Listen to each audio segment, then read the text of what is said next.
വണ്ടിപ്പെരിയാറിൽ ചത്ത കടുവയുടെ പോസ്റ്റ്മോർട്ടം ഇന്ന് നടക്കും. കുരുക്കിൽ വീണതിനെ തുടർന്നുണ്ടായതിനു പുറമെ കൂടുതൽ മുറിവുകൾ കടുവയുടെ ദേഹത്ത് കണ്ടതായാണ് റിപ്പോർട്ടുകൾ. വിശദാംശങ്ങളുമായി സുബിൻ തോമസ് ഉണ്ട്. സുബിൻ, എന്തൊക്കെയാണ് വിവരങ്ങൾ?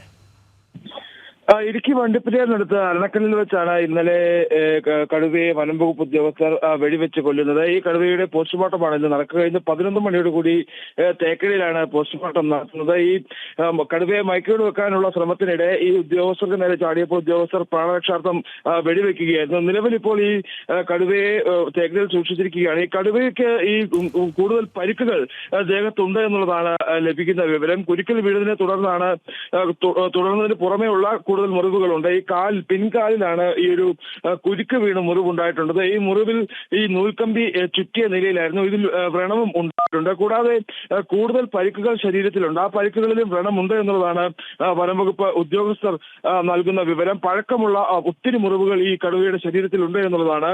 കൂടാതെ ഈ കടുവയ്ക്ക് പ്രായാധിക്യമുണ്ട്. ഏകദേശം 10 വയസ്സിൽ കൂടുതലുണ്ട് ഈ കടുവയ്ക്ക്.